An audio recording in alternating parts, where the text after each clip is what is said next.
La FNSEA et les jeunes agriculteurs promettent d'être d'une extrême vigilance pour surveiller la concrétisation de ces dernières mesures.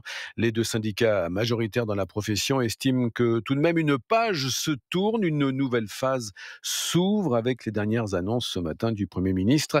Bonjour Romain Blanchard, Bonjour. vous êtes secrétaire général adjoint de la FNSEA. Est-ce qu'on a bien compris que pour la FNSEA, désormais ça y est, le compte y est? Alors, pas tout à fait. Dans les annonces, le compte y est. Maintenant, nous passons dans la phase, comme vous l'avez si bien dit, de concrétisation. C'est-à-dire qu'on fait plus crédit. On s'est payé de mots pendant des années dans l'agriculture. On a bien vu où ça nous a mené, dans une impasse. Et ça a conduit aux mobilisations que vous avez tous vues depuis la fin de l'année dernière. Donc maintenant, on veut que ce soit concrétisé dans des textes de loi et que ça se matérialise dans nos cours de ferme. Parce que promettre des budgets ou promettre des réformes, c'est bien beau, mais il faut qu'on le vive désormais au quotidien. Et sur quel dossier resterez-vous le plus vigilant vous concernant à la FNSEA? Ah, on n'a pas vraiment de priorisation. On va parler des moyens de production, évidemment, hein, donc que ce soit de l'eau, des produits phytosanitaires, mais aussi des conditions de travail de nos collaborateurs. Je parle dans nos fermes, évidemment, Mhm. parce que ça fait partie de nos moyens de production pour atteindre notre objectif commun, je crois, qui est la souveraineté alimentaire française. Les 25 meilleures années au moment de partir à la retraite, c'était un acquis déjà ou c'était en suspens? Alors, c'était une promesse, et pour l'instant, a priori, on va vers le mieux, mais c'est quelque chose qu'on a du mal à considérer comme une grande victoire, le fait que les agriculteurs soient considérés comme le reste des citoyens français. C'est-à-dire qu'on était les seuls à pas bénéficier d'une retraite Mhm. calculée sur nos 25 meilleures années. Aujourd'hui, on redevient des citoyens français comme les autres. Est-ce que vous confirmez les chiffres du gouvernement ce matin qui affirment que 88% des mesures annoncées sont déjà appliquées, déjà en place chez les agriculteurs?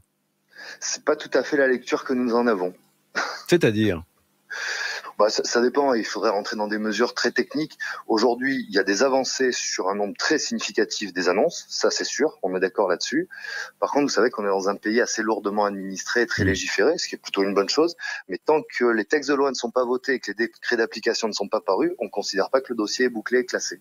Aviez-vous été prévenu à la FNSEA de ce nouveau train de mesures annoncé ce matin dans la Manche par le Premier ministre?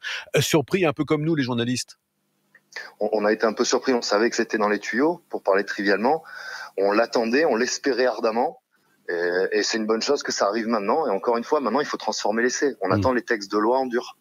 Alors, de la réaction syndicale que vous aurez ce matin, semble dépendre le rendez-vous à l'Élysée avec les organisations syndicales agricoles. Rendez-vous promis de longue date par Emmanuel Macron. Vous avez envie d'aller le rencontrer? Bien sûr, on le demande et on l'attend, ce Pour lui rendez-vous. dire quoi? Pour savoir comment est-ce qu'on va construire ensemble le système agroalimentaire français de demain qui va nous permettre d'atteindre les objectifs sur lesquels on a l'air d'être tous d'accord. C'est-à-dire en premier lieu la souveraineté alimentaire et pouvoir fournir tous nos compatriotes en aliments de qualité.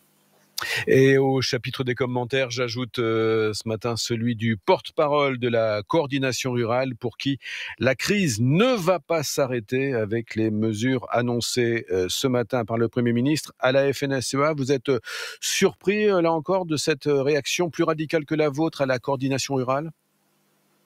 Bon, ça les concerne. Je fais pas de commentaires sur Bon, ce que font les autres syndicats.